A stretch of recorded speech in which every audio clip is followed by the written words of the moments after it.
I don't quite understand how you see those to be connected. So, for example, P versus NP, right? So the notion of computation there is fixed, but you're looking for new principles for proof, possibly, how you decide this question.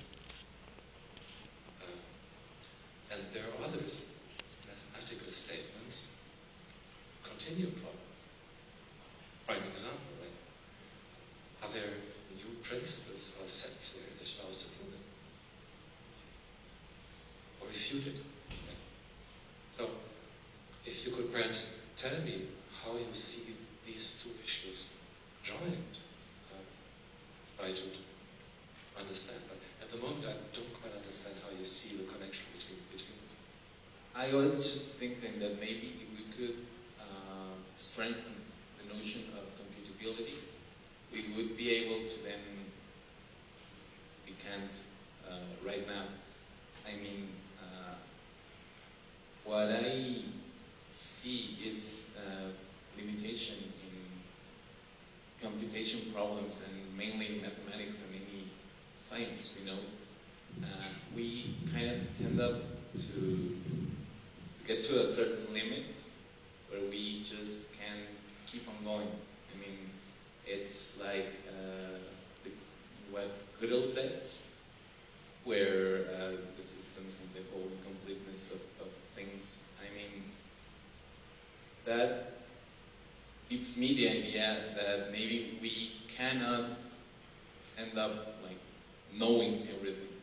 Even if we keep on going and years pass and humans keep on sharing their knowledge and preparing ourselves and deepening, we would never be able to fully comprehend anything we want. I mean, human intelligence is then bounded.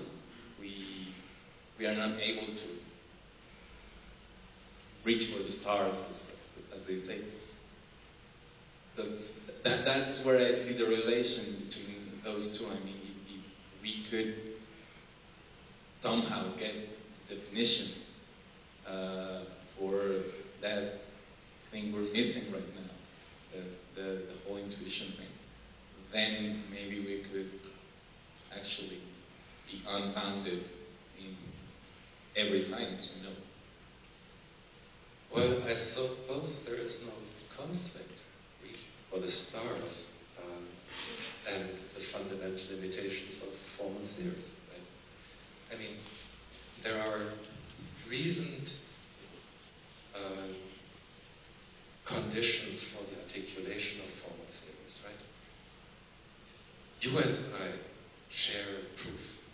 You want to be able to see that what I propose to be a proof is a proof, and we have agreed on basic principles for whatever grounds, and we have agreed on particular inference principles. Then, and that is the formal part, you and I can look at what I wrote down and see whether it constitutes a proof because we agreed on it, right? So there is no question that new notions can be introduced into mathematics or into the sciences that allow us a better perspective on issues, take a step towards the stars. But there is nothing that prevents us from reaching top. That's perfectly fine, right? What is not possible is to have a theory that satisfies these perfectly sensible normative demands, so that they are intersubjective in a certain way, verification,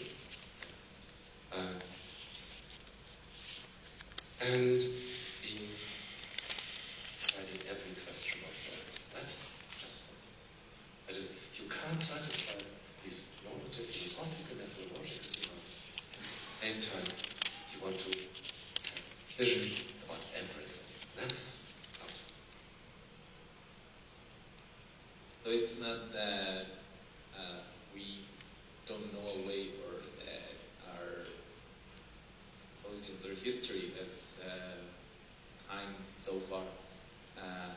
limited. It's just really not possible. I mean, I know that To actually touch the stars, that's impossible. Not to reach them. Building a ladder, you know, towards them, that's not out of reach.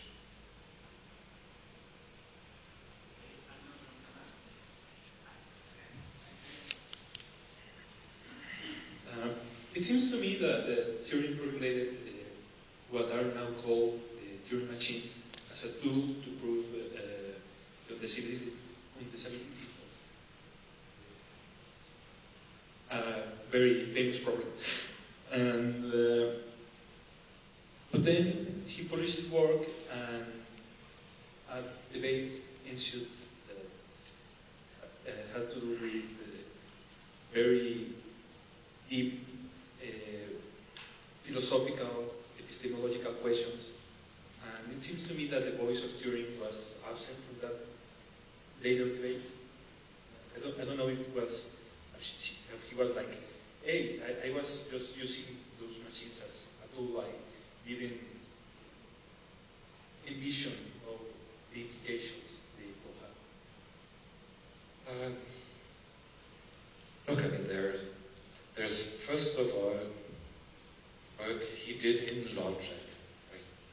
He became, after he had finished his 1936 paper, a student, a PhD student of churches in Princeton. And in his dissertation work, he tried to overcome, in a certain way, limitations that are imposed by goodness and completeness. Namely, that you systematically add stronger statements to a theory. So, we know that the consistency statement for piano arithmetic is not provable in piano arithmetic. So, add it to the theory. You know, this is a formal theory. So, this stronger formal theory, it's consistency statement, but either in that theory, right? So, you can iterate this addition of consistency statements along constructed movements and improved some interesting theories. And that work was completed in a certain way by Saul Pfefferman in the 60s, showing that if you do this iteration along all the constructive ordinals, then you can have it all. But the final product is no longer a formal theory. So, I've done something, but okay. So that is one part that I think is logically interesting and important. What about the philosophical stuff, right? As you know, Turing was very much involved in the IGMA project, code, and then after the Second World War, very much deeply involved in actually building computers. Physical devices that could do what he thought people would be able to do. And then he published a number of papers that are still discussed in philosophical circles all the time. The paper in mind, for example, whose title I always forget. I don't know. I mean, in which this Turing test is articulated, right? And I mean, this is still a mainstay of discussion in philosophy of mind. And oddly enough, Turing is viewed in almost Gödel's sense as a mechanist. You know? Mental procedures are mimicked by machines. By Turing machines. He didn't believe it, so. Okay.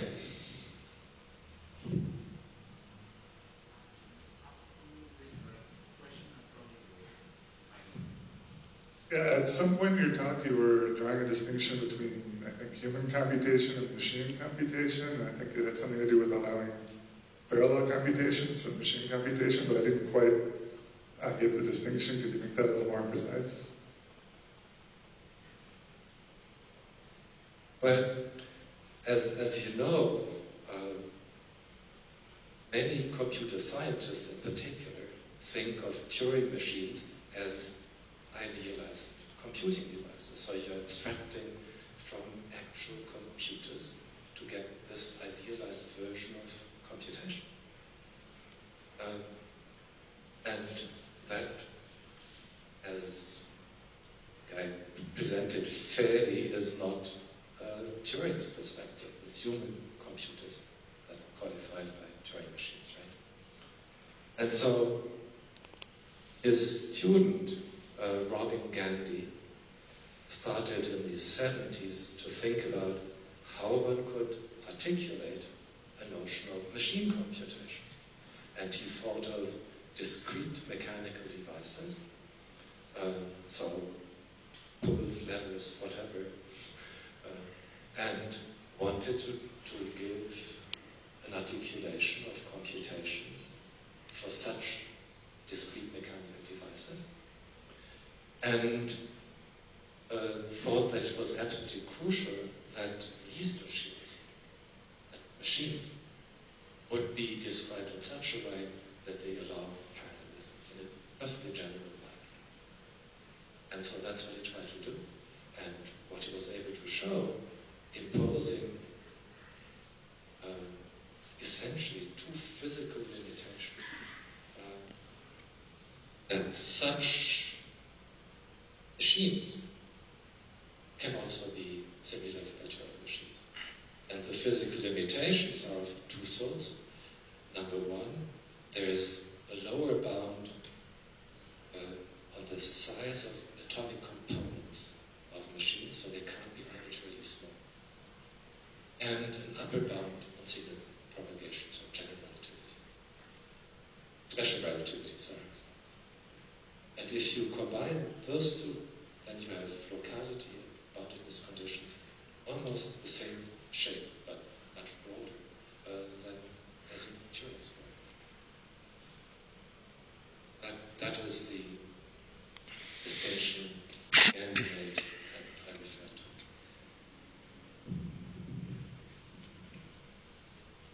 to. I wanted to ask. I think it's clear for me that there are mental processes, human mental processes, that cannot be simulated by machines right now. And it's because of the limitation of the circuitry and the programs the machine are running. And on the other hand, because the human brain is very effective, like responding to the stimulus of the world, and the very act of learning changes the structure of the brain. It's like not rigid.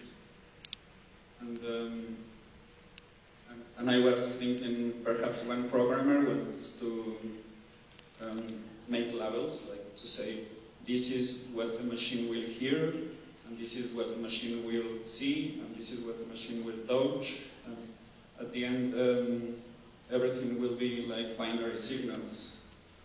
So my question is, if the limitation of the machines to make these mental processes has something to do with the stimulus that we are feeding to the programs. In this report, I refer to intelligent machinery. Turing makes very interesting remarks about intelligent machinery. So, what does it require? It requires contact with the external world in a variety of ways. What precisely I would have to explain. And I think that's exactly the right attitude. And education. He thinks it's unfair that you consider this computer unfair, and ask it to do some mathematics. No one of us would do any mathematics if we hadn't been properly educated. We wouldn't reinvent in the first 5 years of our life the evolution of mathematics over 2,000 to 3,000 years, just no way. So, communication, education are absolutely crucial central pieces for having intelligent machinery in Turing's way of thinking. He discusses in 48, 49. Has to be done if we want to make these more intelligent and solve the problems.